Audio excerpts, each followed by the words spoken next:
ونصلي ونسلم على رسوله الكريم أما بعد فأعوذ بالله من الشيطان الرجيم بسم الله الرحمن الرحيم ومن أضل ممن يدعو من دون الله من لا يستجيب له إلى يوم القيامة وهم عن دعائهم غافلون صدق الله العظيم ومن اضل اور کون زیادہ گمراہ ہوگا ممن اس شخص سے یدعو من دون اللہ جو اللہ کے علاوہ پکارتا ہے من لا یستجیب لہ ان کو جو نہیں جواب دیتے اس کو دے سکتے اس کو الی یوم القیامہ قیامت تک وہم عن دعائہم اور وہ لوگ اس کے پکارنے سے غافلون غافل ہیں۔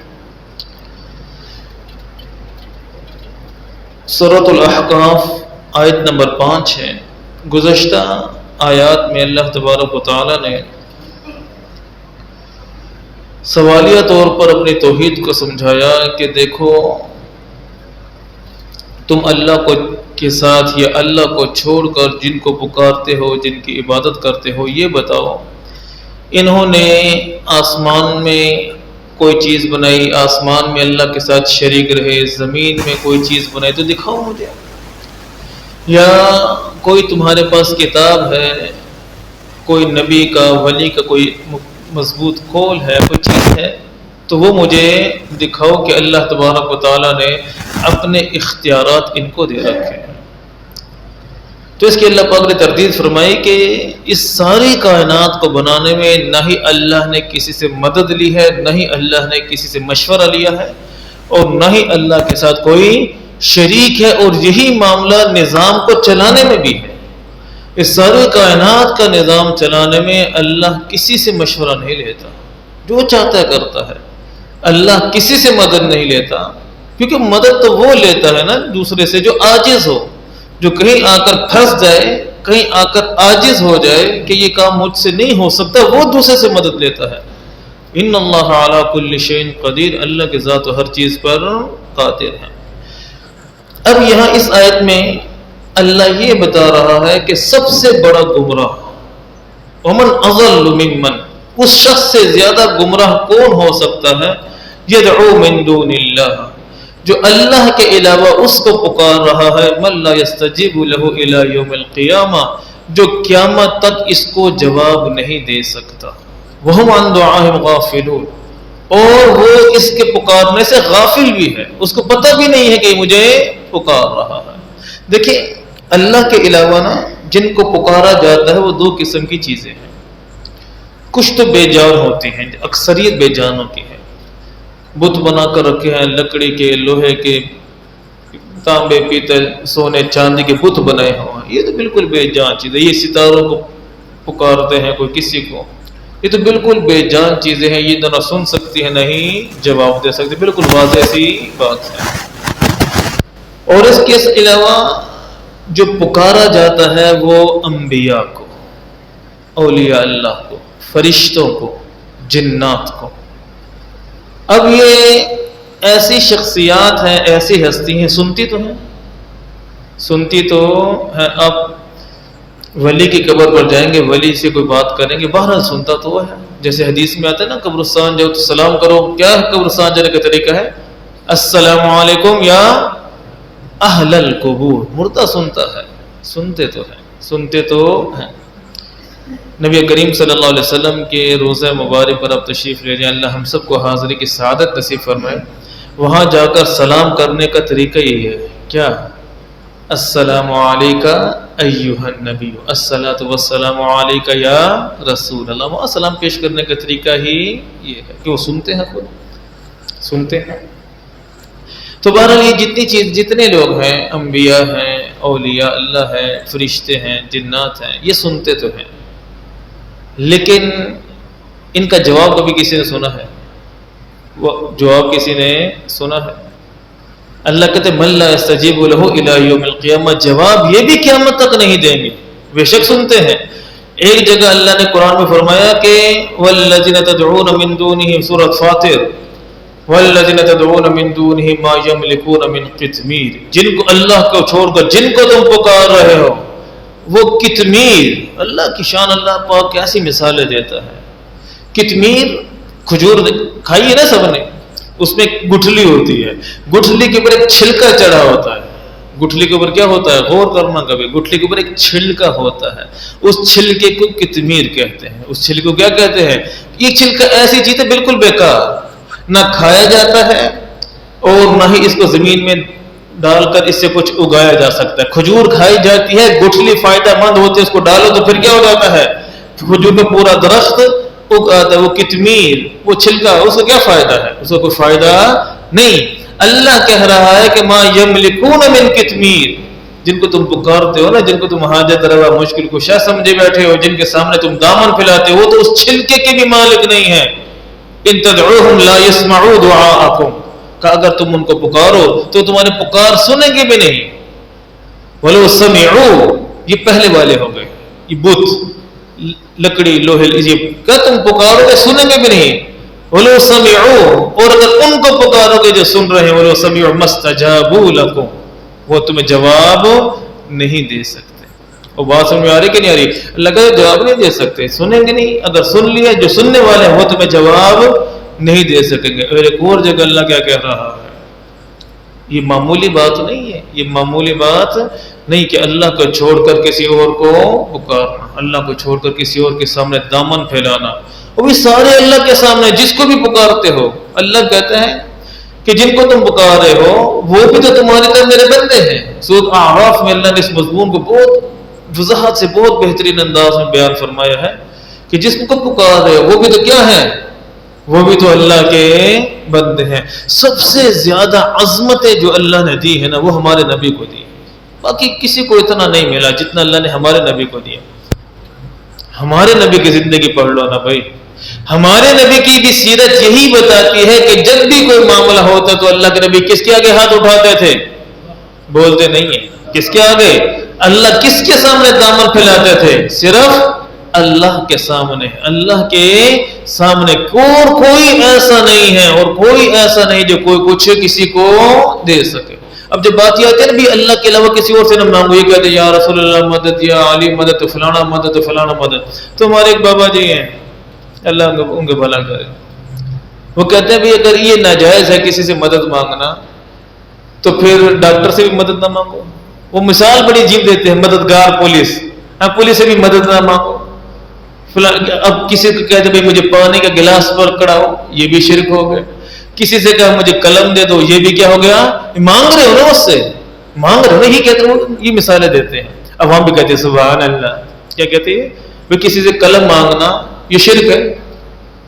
ایک ہے کسی سے قلم مانگنا، ایک ہے کسی سے یار مجھے پانی کا گلاس لا کر دینا، پانی کا گلاس مانگنا۔ ایک ہے اب ڈاکٹر کے پاس جائیں کہ جی میرا نظام کمزور ہے، اولاد نہیں ہو رہی، مجھے کوئی دوائی شوائی دو کہ تاکہ میرا نظام مضبوط ہو اور اولاد کا سسٹم کوئی بن جائے۔ ایک بیوی بانجھ ہے، ڈاکٹر کے پاس لے کر جانا، اس کا علاج کرو، اسے کیا کرو؟ کوئی جا کر کہتے ہیں ڈاکٹر سے کہ اس کو اولاد دے دو، کہتا ہے بھائی ایک الگ چیز ہے، اس کو کہتے ہیں آپس میں مدد، تعاون کرنا۔ تعاونوا علی البر والتقوی، اللہ خود کہتے ہیں نیکی کے کام میں تعاون کرو۔ اللہ کے نبی نے فرمایا کہ مسلمان کی مدد اور اس سے بہت بڑا کیا ہے؟ اجر و ثواب ہے۔ یہ اسباب کے تحت ایک دوسرے کے کام آنا، اسباب کے تحت ایک دوسرے کے کام آنا، یہ تو سنت ہے۔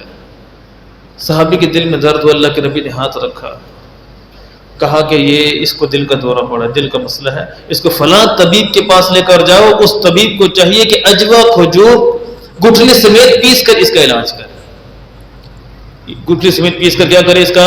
اب وہ طبیب کے پاس گئے، طبیب علاج کر رہا ہے سبب کے تحت، شفا دینے والی ذات کس کی ہے؟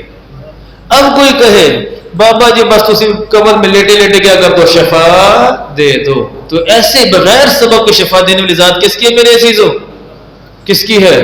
اللہ کی ہے۔ اللہ کہتا ہے جو مجھے چھوڑ کر اسباب کے بغیر کسی اور کو پکارے گا اس سے بڑا گمراہ کوئی نہیں۔ اور آگے اللہ کیا کہتا ہے؟ ایک جگہ اللہ فرماتا ہے لا یستطیعون نصرکم، یہ تمہاری مدد کی طاقت رکھتے ہی نہیں ہیں، یہ تمہاری مدد کی طاقت نہیں رکھتے. اور آگے اللہ کیا کہتا ہے؟ لا يستطيعون انفسهم لا يستطيعون کہ یہ اپنے جانوں کی بھی مدد کی طاقت نہیں رکھتے. جن کو اللہ کو چھوڑ کر تم پکار رہے ہو نا، اللہ کہتے ہیں نہ تمہاری مدد کی طاقت رکھتے ہیں اور نہ ہی اپنی جانوں کی مدد کی کیا رکھتے ہیں، اب طاقت رکھتے ہیں. بھئی جو بڑے سے بڑا پیر ہے، جو بڑے سے بڑا ولی اپنے دماغ میں سوچو اس کے نام پر بھی جو جا کر پیسے دیتا ہے نا، اس کو بھی کیا لگانا پڑتا ہے؟ ان پیسوں کو بھی تالا لگانا پڑتا ہے. حالانکہ کس کے نام کے پیسے ہیں؟ وہ پیر صاحب کے نام. وہ جو پیر صاحب اپنے نام کے آئے ہوئے پیسوں کے لیے کیا کرتے ہیں؟ تالے کے محتاج ہیں. وہ مریدین لگے ہوئے ہیں کہ جی ہمارے پیر صاحب ہمارے کیا کریں گے، مسائل دور فرمائیں گے ہمارے مفت میں. ایسی کوئی بھی نہیں ہے، یہ سارے شیطان. آگے اللہ فرما رہا ہے، آگے بھی ابھی آگے بھی چلتے. پہلے اس بات کو سمجھیں کہ اللہ کے سوا کوئی کسی چیز کا مالک بھی نہیں ہے. اللہ کے سوا جو پکارنے والے ہیں، یہاں اس کو نہیں سمجھیں گے نا، ہم سمجھتے ہیں لا الہ الا اللہ محمد رسول اللہ پڑھ لیے، جو مرضی کرتے رہے. اب نوبت یہاں تک آ گئی ہے کہ پیروں کے نام کے بت بن چکے ہیں. اب سمجھدار طبقہ جو ہے نا ہمارے بھائیوں کا، جو علماء سمجھدار علماء ہیں، وہ بہت زور دیتے ہیں مزاروں پر مت جاؤ، یہ مت کرو، وہ مت کرو، وہ مت کرو. لیکن عوام کو ایسی الٹی لائن پر لگا دیے. اب تو عوام نے باقاعدہ مزاروں پر کیا کر لیا ہے؟ باقاعدہ بت بنا لیے ہیں. اب باقاعدہ ان کے گھروں میں ہار چڑھتے ہیں، ان پر پانی کا چھڑکاؤ ہو رہا ہے، اور ان پر ارک گلاب کا چھڑکاؤ ہو رہا ہے، دودھ سے نہلائیے. جو اب فیس بک پہ، اب تو سوشل میڈیا کا دور ہے، موبائل سب کے پاس ہے، اور جناب بہت ساری ویڈیوز میرے پاس ایسی آتی رہتی ہیں کہ دیکھیں جی اب یہ ہو رہا ہے، یہ بھی ہو رہا ہے، یہ بھی ہو رہا ہے، اور یہ بھی ہو رہا ہے. اس بات کو سمجھو، یہ سستی جنت ڈھونڈنے کے چکر میں ہے. میرے عزیزو، اللہ فرماتا ہے کہ اللہ کے سوا کسی کے پاس کچھ ہے بھی نہیں، اور اللہ کے سوا کوئی کچھ کر بھی نہیں سکتا. اور اس سے آگے وَإِذَا حُشِرَ النَّاسُ، یہ تو دنیا کا معاملہ ہو گیا نا، کہ نہ تمہاری سن لیں گے تو جواب نہیں دیں گے، اگر جواب بھی دے دے تو کوئی کچھ کر نہیں سکتا ان میں سے.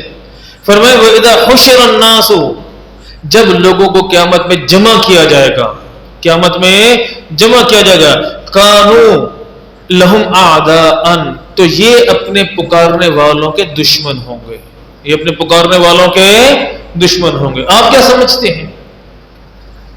اللہ کے نبی آئے، مخلوق 360 کے سامنے جھکی ہوئی تھی. یہی مسئلہ تھا نا بیت اللہ میں، اور بیت اللہ کے ارد گرد کتنے بت رہے اس وقت؟ جب مکہ فتح ہوا تو کتنے بت تھے اس وقت؟ سب کے علم میں ہے نا.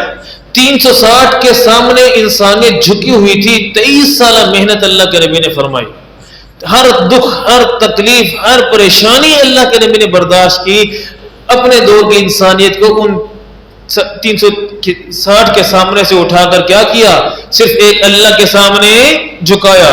ان سے ہٹا کر ایک اللہ سے مانگنا سکھایا. آپ کیا سمجھتے ہیں کوئی کہے گا یا رسول اللہ المدد، تو قیامت والے دن اللہ کے نبی خوش ہوں گے؟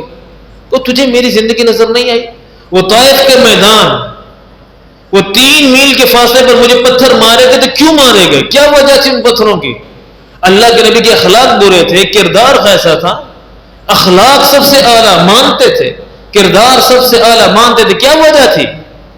وہ 3 میل کے فاصلے پر پتھر. وہ یہی تھا کہ کسی مخلوق سے کچھ بھی مت مانگو، سب کچھ کس سے مانگو. یہی تھی نا وجہ.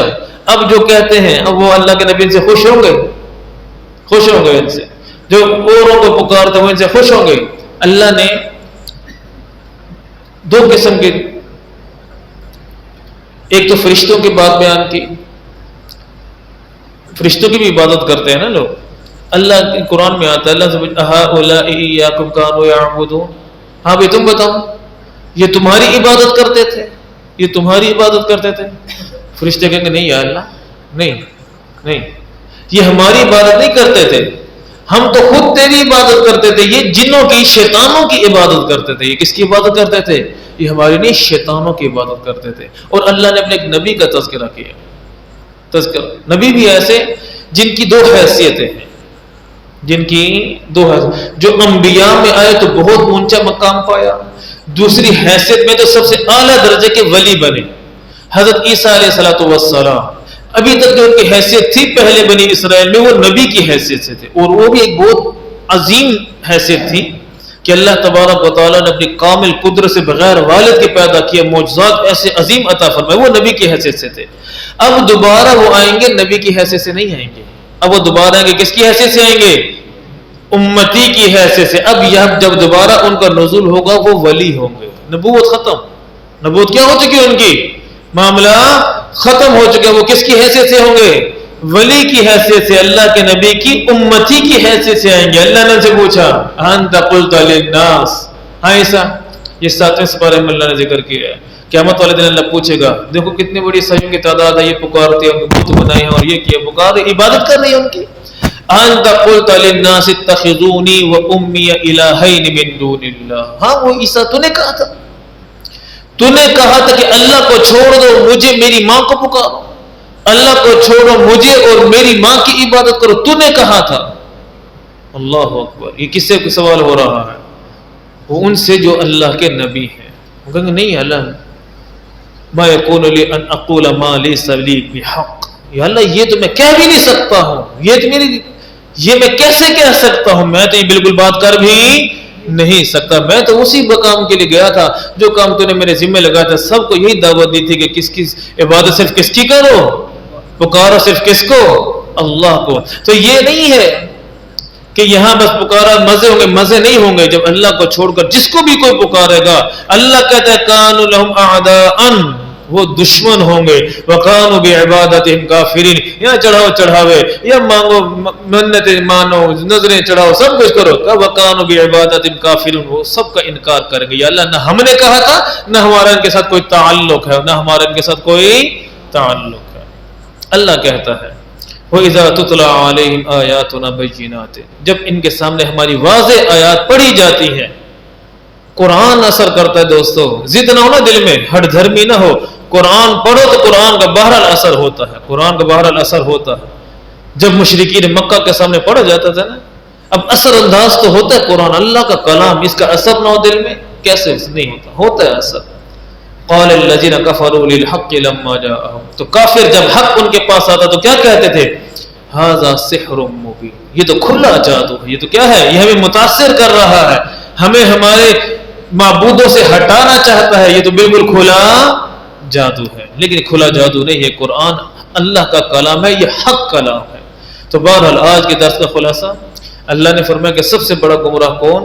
جو اللہ کے علاوہ کسی اور کو پکارتا ہے۔ فرمایا نہ سنتے ہیں، اگر سن لے تو جواب نہیں دے سکتے، جواب بھی دے دیں تو کسی چیز کے مالک نہیں ہیں، اور قیامت والے دن کیا بنیں گے؟ یہ اپنے پکارنے والوں کے دشمن بنیں گے، اور اس پکار سے بھی غافل ہوں گے، اس پکار سے بھی کیا ہوں گے؟ وہ غافل ہوں گے۔ اللہ تبارک و تعالی ہمیں دین کی سمجھ عمل کی توفیق نصیب فرمائے۔